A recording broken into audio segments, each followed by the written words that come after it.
नमस्कार। कक्षा 9 की इतिहास की पुस्तक भारत और समकालीन विश्व अध्याय 3 और इस अध्याय का नाम है नात्सीवाद और हिटलर का उदय। आज इसका भाग 2 करेंगे।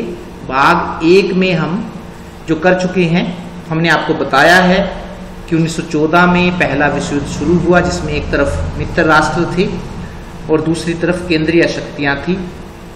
लंबा युद्ध चला और मित्र राष्ट्रों ने बाद में युद्ध को जीत लिया, केंद्रीय शक्तियों को हरा दिया और जर्मनी को भी घुटने टेकने पर मजबूर कर दिया, जबकि जर्मनी एक ताकतवर देश था। तो उसके बाद जर्मनी पर कठोर आर्थिक शर्तें लागू की गई। 6 अरब पौंड का जुर्माना लगाया गया जो उसको सोने के रूप में देना था। तो इसका परिणाम क्या हुआ कि जुर्माना चुकाने में जर्मनी असमर्थ रहा, जिससे उसकी आर्थिक स्थिति कमजोर हो गई। चीज़ों के दाम बहुत ज़्यादा बढ़ गए, जिसके कारण लोगों के लिए चीज़ों को खरीदना मुश्किल हो गया। लोग बेरोजगार हो गए, उद्योगों में सभी को अपना जो भविष्य था अंधकार में दिखाई देने लगा। ऐसी स्थिति में या इस देश की आर्थिक खस्ता हालत में हिटलर को आगे बढ़ने का मौका मिला। तो इसमें हम भाग 2 में आज हिटलर का उदय करेंगे, हिटलर के बारे में जानने की कोशिश करेंगे। चित्र आप देख रहे हैं हिटलर का, छोटे से कद का व्यक्ति था। ये भी उन्हीं का ही चित्र है।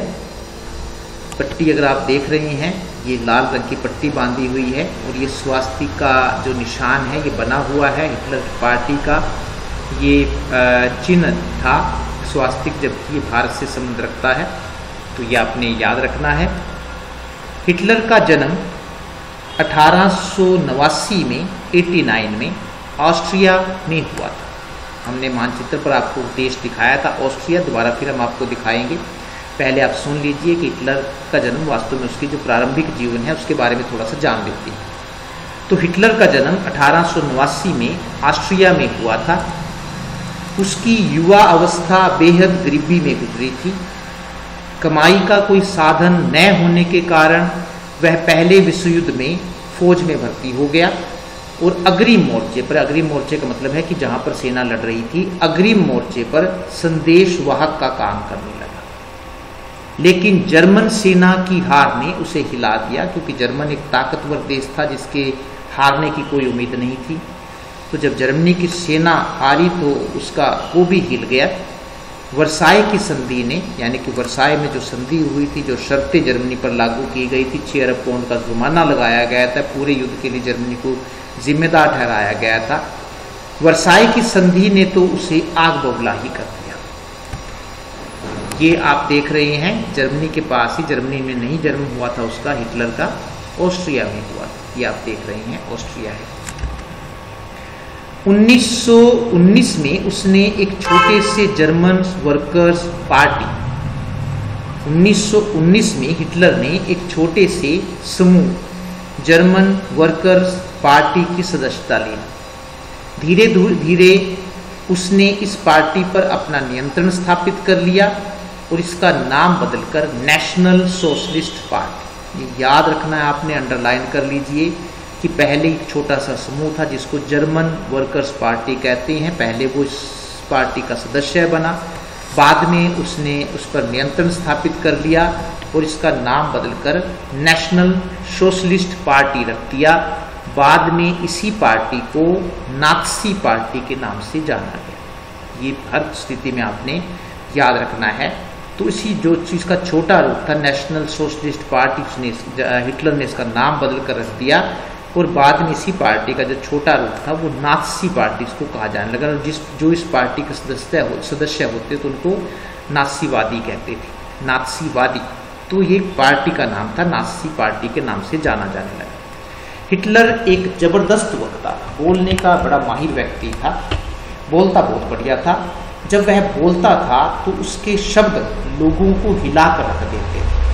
वह अपने भाषणों में एक शक्तिशाली राष्ट्र की स्थापना करने, वर्साई संधि में हुई बेइज्जती का बदला लेने, जर्मन समाज की खोई हुई प्रतिष्ठा को वापस दिलाने का आश्वासन देता था। क्योंकि उस समय जर्मनी के जो लोग थे वो जो उनकी वर्साई में बेइज्जती हुई थी उससे बड़े निराश थे, निराशा की भावना उनमें घर कर गई थी।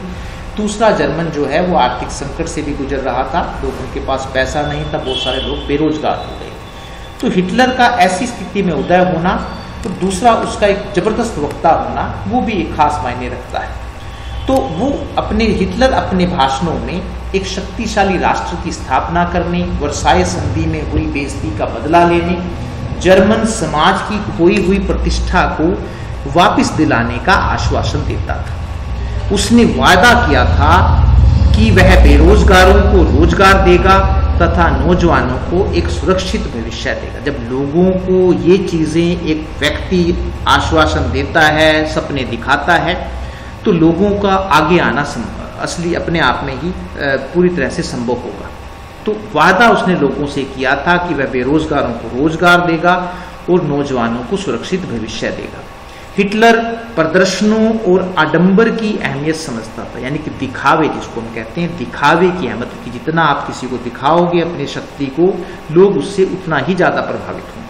तो हिटलर प्रदर्शन, दिखावे और आडंबर की अहमियत समझता था। इसलिए नात्सियों, यानी कि जो नात्सी पार्टी के जो सदस्य थे, नात्सी वास्तव में एक विचारधारा है जो एक खतरनाक विचारधारा मानी जाती है, जो हम आपको बाद में इसी चैप्टर में बताएंगे। इसलिए नात्सियों ने हिटलर के प्रति भारी जन समर्थन दिखाने के लिए बड़ी बड़ी रैलियां की। रैलियों में स्वास्तिक, जो आपको निशान मैंने आपको दिखाया था, हमारे भारत का एक महत्वपूर्ण चिन्ह है जो पूजा पाठ में बनाया जाता है। रैलियों में स्वास्तिक छपे लाल झंडे, नात्सी सल्यूट, जिस प्रकार से उनका सल्यूट करने का तरीका था, भाषण के बाद खास अंदाज में तालियां बजाना शक्ति प्रदर्शन का एक हिस्सा होती है। तो इस प्रकार से लोगों को प्रभावित किया जाता था। नात्सियों ने अपने धुआंधार प्रचार से हिटलर को एक मसीहा बना दिया, एक गुरु बना दिया। उन्होंने उसे एक ऐसे व्यक्ति के रूप में पेश किया गया जैसे उसने जनता को तबाही से उभारने के लिए ही अवतार दिया। तो इस प्रकार से उनकी वो प्रदर्शन, हमने पिछले वाले स्लाइड में आपको बताया कि प्रदर्शन और आडंबर की अहमियत को समझता था। तो नात्सियों ने अपने धुआंधार प्रचार में हिटलर को एक मसीहा बना दिया, उसे एक ऐसे व्यक्ति के रूप में पेश किया गया जैसे उसने जनता को तबाही से उभारने के लिए ही अवतार लिया। एक ऐसा देश जिसकी प्रतिष्ठा चकनाचूर हो गई हो, जिस प्रकार से प्रथम विश्व युद्ध के बाद जर्मनी पर आर्थिक शर्तें लगाई गई और जिस प्रकार से उसका अपमान किया गया, तो इससे उसकी प्रतिष्ठा जो थी वो चकनाचूर हो गई थी। और जो गंभीर आर्थिक संकट से गुजर रहा हो, उसके लिए हिटलर एक अवतार से कम नहीं था। एक ऐसा देश जिसकी प्रतिष्ठा, मान सम्मान खत्म हो गया हो और जो आर्थिक संकट से गुजर रहा हो, तो ऐसे देश में जब हिटलर ने लोगों को वायदे किए, तो हिटलर एक अवतार से कम नहीं था। इसलिए 1932 तक आते आते हिटलर की पार्टी, जिसको नात्सी पार्टी कहते हैं संक्षेप में, हिटलर की पार्टी देश की सबसे बड़ी पार्टी बन गई। 30 जनवरी 1933 को, ये डेट आपने याद रखनी है, दोबारा फिर इसको अंडरलाइन कर लीजिए। 30 जनवरी 1933 को राष्ट्रपति हिंडनबर्ग ने हिटलर को चांसलर के पद पर नियुक्त किया। मंत्रिमंडल में, ये जो राष्ट्रपति की जो मंत्रिमंडल होती है, उसमें ये मंत्रिमंडल में यह सबसे शक्तिशाली पद था।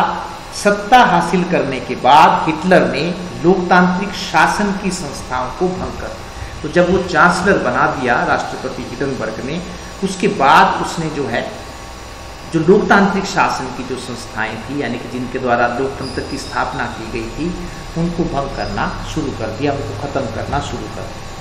28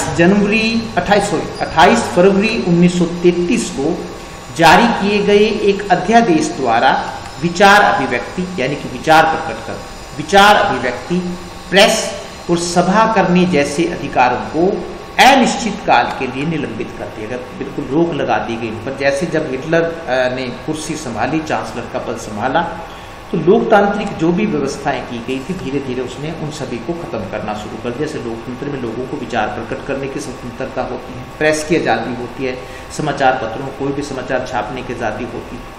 तो लेकिन 28 फरवरी 1933 को हिटलर ने एक आदेश जारी किया और उस आदेश के द्वारा विचार अभिव्यक्ति, प्रेस तथा सभा करने जैसे अधिकारों को अनिश्चित काल के लिए निलंबित कर दिया गया।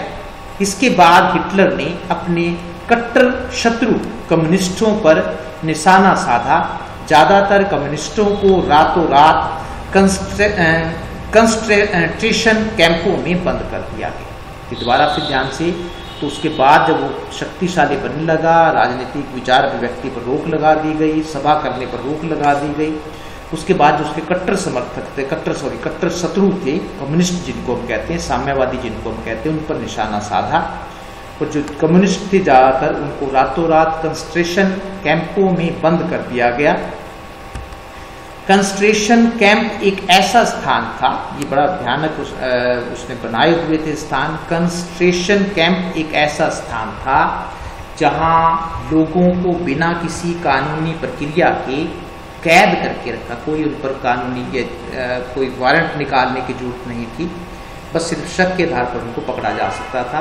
तो कंसंट्रेशन कैंप एक ऐसा स्थान होता था, आपने याद रखना है इसको, जहां लोगों को बिना किसी कानूनी प्रक्रिया के कैद करके रखा जाता था। इसके चारों तरफ कंटीली तार लगी होती थी जिसमें से बिजली का करंट गुजारा जाता था ताकि कोई भी इस कैंप से भाग न सके। तो एक प्रकार से जेल ही होती थी जिसको हम कह सकते थे, जहाँ पर हिटलर जो है अपने राजनीतिक दुश्मनों को या राजनीतिक शत्रुओं को रखता था। कंसंट्रेशन कैंप एक ऐसा स्थान होता था जहां लोगों को बिना किसी कानूनी प्रक्रिया के कैद करके रखा जाता था। इसके चारों तरफ कंटीली तार लगी होती थी जिसमें से बिजली का करंट गुजारा जाता था। 3 मार्च 1933 को प्रसिद्ध विशेषाधिकार अधिनियम, इसे इनेबलिंग एक्ट कहा जाता है। 3 मार्च 1933 को प्रसिद्ध विशेषाधिकार अधिनियम इनेबलिंग एक्ट पास किया गया। इस एक्ट के द्वारा संसद की कानून बनाने की शक्ति को वापस लेकर हिटलर को केवल अध्यादेश के द्वारा शासन चलाने का अधिकार दे दिया गया। तो संसद जो कानून बनाने वाली संस्था थी, उसकी कानून बनाने की शक्ति को खत्म कर दिया गया और जो पूरे देश का जो शासन था वो केवल अध्यादेश के द्वारा शासन चलाने का अधिकार दे दे कि हिटलर आदेश जारी करेगा और उन्हीं आदेशों के आधार पर देश का शासन चलाया जाएगा। इसके बाद नात्सी पार्टी को छोड़कर बाकी सभी राजनीतिक पार्टियों और ट्रेड यूनियनों पर रोक लगा दी गई। अर्थव्यवस्था, मीडिया, सेना और न्यायपालिका पर राज्य अर्थात सरकार का पूरा नियंत्रण स्थापित हो गया। जो लोकतंत्र था उसको खत्म कर दिया हिटलर ने सत्ता में आने के बाद। सिर्फ अपनी पार्टी को छोड़कर बाकी सभी पार्टियों और ट्रेड यूनियनों को जो उसमें होती हैं कारखानों में, उन पर रोक लगा दी गई। अर्थव्यवस्था, मीडिया, सेना और न्यायपालिका पर सरकार का नियंत्रण स्थापित कर दिया गया। पूरे समाज को नाजियों के हिसाब से चलाने के लिए विशेष सुरक्षा दस्ते गठित किए गए। पूरे समाज को एक अलग अलग प्रकार से, तो कहते हैं एक समाज किस तरह से चलाना है, तो इसके पूरे समाज को नाजी यानी कि हिटलर के हिसाब से चलाने के लिए विशेष सुरक्षा दस्ते गठित किए गए।